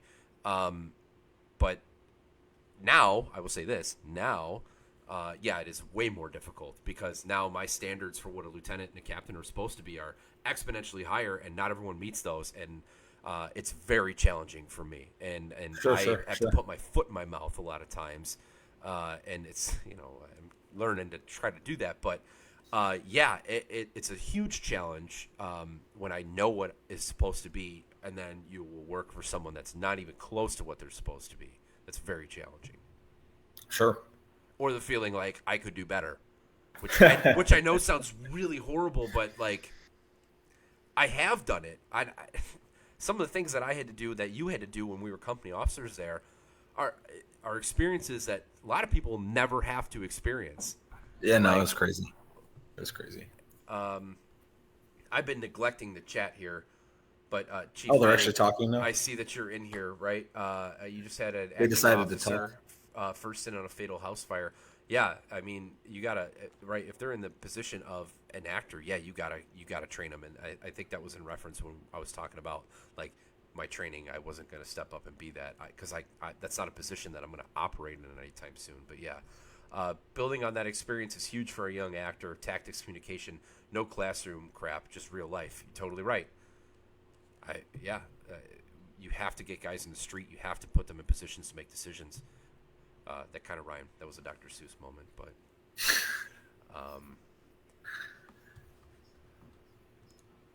so what's routine? We kind of touched on this a little bit, but what's one routine that you have now that you wish you started younger? Well, there's two, and it's actually one of yours. One is reading, and I'm actually going, because of your guys' talk with Corley the other day, I'm going to start doing more with physical paper copies. I got a long drive to work, so I like listening to books on the way to and from work, but I really wish I had gotten into that. I was the same as you, man. I was like, I was happy I got through school, like I could have cared less about it. I'm the same way, dude. I took pride that, like, I don't know if I ever even did a book report. Like I fucking bullshitted all of that forever. And I really wish I would have taken that stuff more seriously, because reading, there's so much good information out there, make you just a better human being. So reading is one of them, and also finding routines and sticking to them, like taking care of my physical and mental health. Like I said, my getting up early and taking care of myself.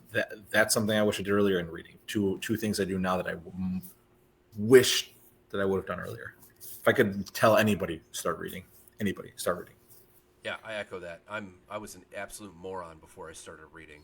So, um, yeah, all it does is make you better. It's crazy that you don't realize how much information is at your fingertips that is out there. You don't realize it until you gotta just pick up a book, man. It's crazy. Hmm.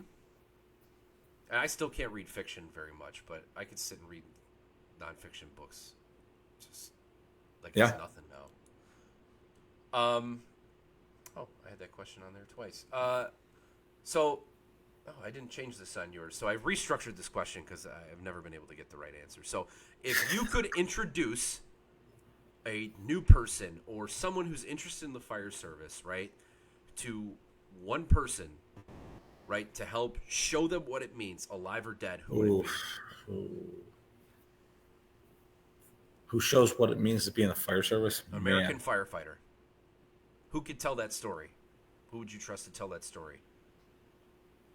I mean, I've never met the man personally, but I guess if I had to, if you asked me that question, like, and a light bulb, first thing that comes to my head is probably Chief Ike.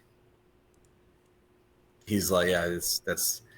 He asked me that. That's like the first thing. I don't know. He's the first guy that pops in my head. Like his passion, the way he talks about the job, the way he talks about his family life. Like he's the guy. It's pretty simple. Ike's where it's at, man. I'm totally Yeah. with you. Yeah. Uh, I. This is the hardest question, and I don't have an answer for it. But I love watching everyone squirm when I ask that question. But yeah. Yeah. By the way, if you are interested, tomorrow Corley does have Chief Ike on for 200 episodes of The Scrap. Shameless plug for him. And Ike does like 3-hour episodes with him, and they're amazing. So if you've never seen one of those and you were new to Corley with my last episode, or if you're listening to this on Spotify, go over to his channel and check it out because Ike is amazing. His class, People Before Water, I took it like 2 years ago. Amazing. Yeah. Yeah. He's great. Death He's on the phenomenal. Nozzle, an article he wrote. Read it. Everyone should read that. He's amazing. I'm with you. So triage the current state of the American Fire Service. So black, dead, red, dying, yellow, injured, green. It's going strong. You know, I agree with the last few people saying red dying, um, but I also feel I echo the same sentiments that it's going to come back. It has to come back in one way or another. And you know, we're our own worst enemies in a lot of ways. Um, like, you know, talk about culture. We need to go back to treating it like, and this is the unions too. The unions need to do a better job of this if we want to preach union brotherhood. They need to start funding programs. They need to start getting education out there in the schools and get people involved. It's a problem. We used to have such that's we talk about we're the only job that actively tries to take our job away by going out there doing public safety and doing sprinklers, yada yada. So we do that, but then we also try to kill our own jobs by not going out and educating people on getting into these jobs. And we were so on our high horse about like, hey, we have hundreds of people testing for these jobs. We're going to just keep upping the standards and upping the standards and upping the standards. I'm all about having standards. Have standards for fitness. Have standards for like have them do something job related to come in, but do what you used to. Send them to paramedic school. Send them to fire academy. Do those things. It's a blue collar job. Like we got to get off this pedestal of we're so great that we only take certain people. If they can make it, they can make it. If they can't, they can't. You move on to a new candidate. But like, let's get back to brass tacks here and start getting blue collar people back in the job. Hell yeah. I'm with you all day on that. Have the standards for character. That's For what sure. we don't compromise on, right? The conversation of lowering standards. It's not. It's lowering requirements to test, and that's okay. Yes, But you that don't is okay. lower your true standards of Yep. honor, valor. I mean, name them all. I just cop out my own thing, but you know what Yep. I'm saying, right? So the guy who had no credentials whatsoever that got on the volunteer organization that you as a union department hate so much, you'll take that guy after that place pays for him to get all of his certifications, and then he's okay, but he's not okay for you to send it. Like we need to get better about that. Mm-hmm. We do. We need put your money where your mouth is and invest in the people, invest in the employees, and invest in the people you want. And actually, by doing that, you'll have far more successful people coming into your organizations because from day one, they're going through it your way. I just think it's far better system. I agree with you. I agree with you completely. Chief Leidig says fire service culture has no issues. Modern fire service perspective is what's off. And Coke Fair Also, an amen there. 100%. Absolutely. Well, you're young in your career too, so it's kind of an ironic question because we're not at the end of the road here. But what would you say is the most important element to end your career as positively as it began? To end my career as positive, well, I mean, hopefully I go out with the same love of it that I came into it with, and hopefully I go out leaving. I don't know how to phrase this in a way that doesn't sound. You know a lot of guys who retire and they leave, and you're like glad that guy's gone. Yeah. I don't want to be that guy. I want to be the guy who left the right impression. I want to be the guy who people aren't like, oh man, he's coming back to retire. You think that guy was an asshole. I don't want to be that guy. I want to be the guy that's there for the guys. That's there for the like. You know what I'm talking about. I don't know how to phrase it properly, but I don't want to be the guy who's remembered as someone who treated other guys like shit, who wasn't there to help anybody out, who wasn't there to make the firehouse better. I don't want to be that guy. So I would like to keep that mentality through my whole career. So what do you do to keep that? I think you just got to remember where you came from. I think that's the biggest problem is that people forget where they came from. They forget being that low guy. They forget being that junior guy who's taking care of everything, who's cleaning everything, who's doing all the work. And as soon as we start forgetting that, that's when you get the guys who become lazy slobs. That's when you get the guys who stop investing in themselves. They stop taking care of themselves. They stop taking care of the guys around them. They become almost selfish. They're just there existing. So just remember where you came from. Remember that, remember the Andy Plonsky who took you to the side and helped you. He didn't have to do that. That guy did not have to help me. That guy did not have to make my career better. He didn't, but he did. So I feel like I then owe that for the next guy who wants my help. I'll give it to them because somebody else gave me that opportunity. Love it. Absolutely love it. Chief Leidig says, culture and history made us, but unaccepting the future is what has brought us to red. In reference to the other one before. Yeah. I mean, and I think those are all symptoms that create those guys that you're talking about that you're like, oh, thank God he's retiring. Right? Sure. Yeah. I don't want to be that way. You don't want to be that way. And I think a lot of people don't want to be that way. So, no, and just don't compromise who you are. Like you've seen it through your career, and I've seen it through my career. Like as soon as a promotion comes up, all of a sudden you see guys change and they act different. And like, no, be who you are. I never want to compromise who I am. I looked at it this way: whether I get promoted ever in my career or not again, I'm going to do it off of who I am, and I'm not going to change specifically for a promotion. And I can't stand the guys that do, because that's not you. And we all know it's not you. You start off with no respect. No, like you think that having those bugles is going to make people respect you or give you some sort of, you don't just having a bugle doesn't give you respect. The person gains the respect. So we forget, we definitely forget that shit.